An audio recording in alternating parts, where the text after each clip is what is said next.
Okay, today I'm going to show you guys how to clean your mass airflow sensor in a 2002 Toyota Celica GT.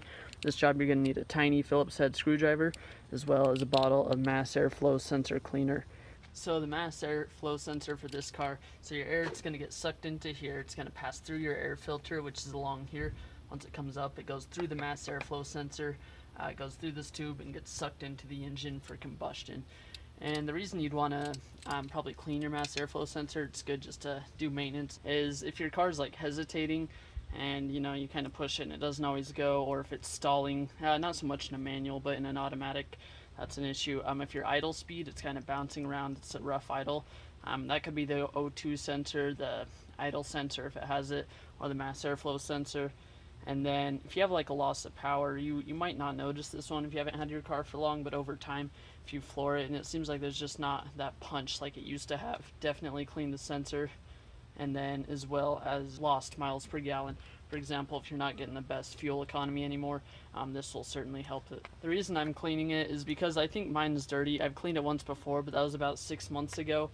I went to a gas station. I always get the mid-grade gas, but then this time I was just kind of broke that week, so I did just the low-grade gas. It was Chevron, so it wasn't horrible gas. And then as soon as I started my car, it just kept dying. The idles were just dropping. And I knew that it wasn't a big issue. I wasn't worried. I figured it was a dirty mass airflow sensor.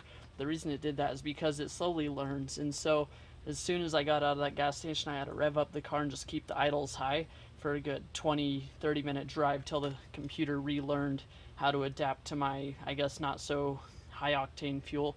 And so definitely I think that is because this is dirty as well. It didn't adapt as quick. So that's why we're going to be cleaning it now. So as I mentioned before, all you got to do is locate your air filter and then just follow the line of air to the engine. It's going to be somewhere in that route. But for most Toyota Celicas of this generation, it's usually just right here. And that's where we'll need our Phillips screwdriver. So to get it undone, go ahead and just untwist these two. There's the first screw, and then here's the second screw. Now we need to disconnect the wiring from the sensor itself. So all you do is you push down on this clip. It's a real pain. It took me like 5 minutes. And you just slowly got to wiggle it back and forth till it comes off. If yours is clean, it'll slide right out. Just like that. Alright, then looking at the sensor itself, it's really not too dirty. So the sensor is just this little wire with the bead on the end right there. Kind of looks like some sort of bug's nest or something, but that's the mass airflow sensor itself. So as you can see, it really doesn't take much to get this dirty. Mine's really not too dirty in this instance. We'll go ahead and clean that now. And to clean the sensor, I'm using the CRC mass airflow sensor cleaner.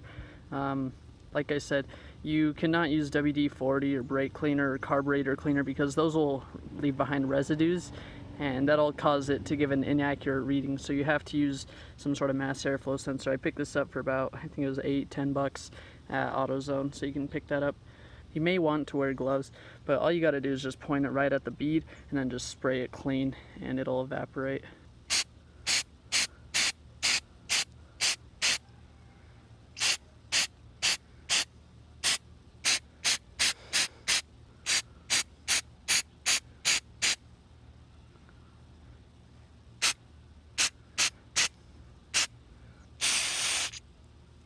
Okay, now I set mine up here to dry. I'm going to let it sit about 10-15 minutes.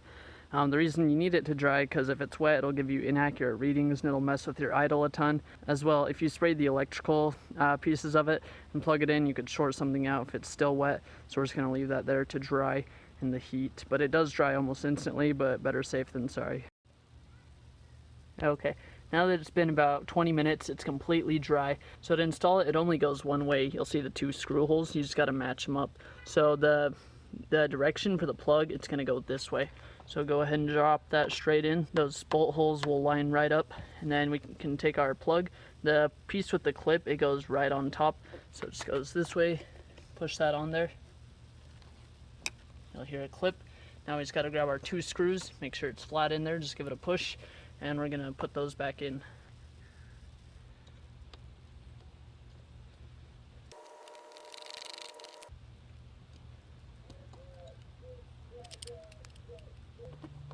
And we just want to tighten these down enough so that the gasket sits flush, just so it makes a seal so we don't create a tiny air leak.